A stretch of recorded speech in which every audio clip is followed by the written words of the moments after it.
దేవుని కృపావాక్యం వింటున్నా మీ అందరికీ ప్రభు పేరట వందనములు శుభములు తెలియజేస్తున్నాము. దేవుడు మిమ్మలను మీ కుటుంబాలను బహుగా దీవించును గాక. ఆమేన్. పరిశుద్ధ బైబిల్లో నుండి మనం ఒక వచనాన్ని చదువుకుందాము. ఫిలిప్పీయులకు రాసిన 2వ అధ్యాయము 12వ వచనాన్ని చదువుకుందాం. కాగా నా ప్రియులారా, మీరు ఎల్లప్పుడూ విధేయులై ఉన్న ప్రకారము నా ఎదుట ఉన్నప్పుడు మాత్రమే కాక మరి ఎక్కువగా నేను మీతో లేని ఈ కాలమందును భయముతోనూ వణుకుతోనూ మీ సొంత రక్షణను కొనసాగించుకోండి. ఇక్కడ చక్కటి మాటలు మనం వింటూ ఉన్నాము. ఆసక్తిగా మనము ఇందాం. మొదటి మాట మనం జ్ఞాపకం చేసుకున్నట్టయితే, కాగా నా ప్రియులారా, మీరు ఎల్లప్పుడూ విధేయులై ఉన్న ప్రకారము.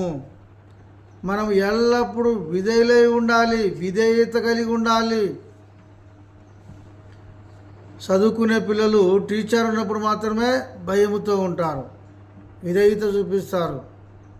సేవకుడు ఉన్నప్పుడు మాత్రం సంఘస్థులు విధేయత కలిగి ఉంటారు, భయం కలిగి ఉంటారు. తల్లిదండ్రులు ఉన్నప్పుడు మాత్రమే పిల్లలు విధేయత కలిగి ఉంటారు, భయము కలిగి ఉంటారు. తల్లిదండ్రులు లేనప్పుడు కానీ ఉన్నప్పుడు కానీ, స్కూల్లో టీచర్ ఉన్నప్పుడు కానీ లేనప్పుడు కానీ, లేదంటే పని చేసేటప్పుడు యజమాని ఉన్నా లేకపోయినా మనం ఏమి కలిగి ఉండాలంటే ఎల్లప్పుడూ విధేయత కలిగి ఉండాలా. మన పని చేసే కాడ మన సొంత పని వల్ల మనం చేయాలా, యజమానిని సంతోషపెట్టాలా, మోసకరంగా మనం ఉండకూడదు. ఇప్పుడు ఇన్న వాక్యం, నా ప్రియులారా, మీరు ఎల్లప్పుడూ విధేయులై ఉన్న ప్రకారము. ఒకటి.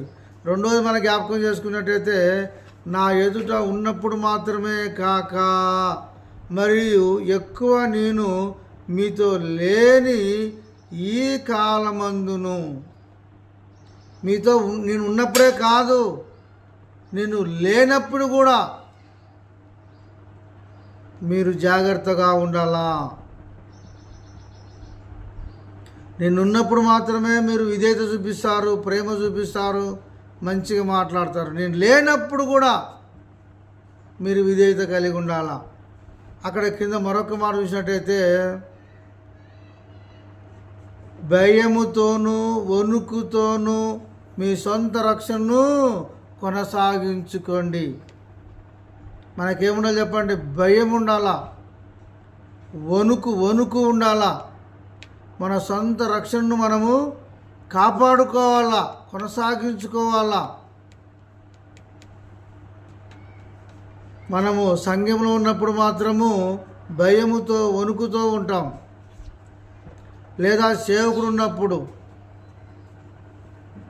తల్లిదండ్రులు ఉన్నప్పుడు, వాళ్ళు లేనప్పుడు మన సొంత గదిలో ఏకాంతంగా మనం ఉంటే మనలో భయం వదిలిపెట్టేస్తాము, వణుకు ఉండదు, భక్తి ఉండదు. దారి తప్పిన గొర్రె వలె మనం ఉంటాం. అలా ఉండకుండా మనము భయముతోనూ వణుకుతోనూ మన సొంత రక్షణను మనము కాపాడుకోవాలని దేవుని యొక్క వాక్యము సెలవిస్తుంది. పెద్దలు ఉన్నను లేకపోయినను, యజమానులు ఉన్నను లేకపోయినను, మనం మాత్రము దేవుడు చూస్తున్నాడు. దేవుని కన్నులు ప్రతి స్థలములో ఉన్నవి అని భయముతో మన భక్తిని, మన విశ్వాసాన్ని మనము కాపాడుకోవాలి. విధేయులుగా ఉండాలి. భయము వణుకుతో మీ సొంత రక్షణను మీరు కాపాడుకోవాలి. దేవుని కన్ను ప్రతి స్థలములో ఉన్నది. దేవుని కన్ను నువ్వు మూల గదిలో ఉన్నా సరే అక్కడ కూడా దేవుడిని చూస్తూ ఉన్నాడు. అరణ్యంలో ఉంటే కూడా అక్కడ కూడా దేవుడిని చూస్తూ ఉన్నాడు. ఈ వాక్యం వింటున్నా నీవు భయముతో వణుకుతో దేవుడు చూస్తున్నాడు. నీవు జాగ్రత్తగా ఉండు, నీ రక్షణ నువ్వు కాపాడుకో. దేవుని రాజ్యం వచ్చినప్పుడు నువ్వు ఎత్తబడతావు.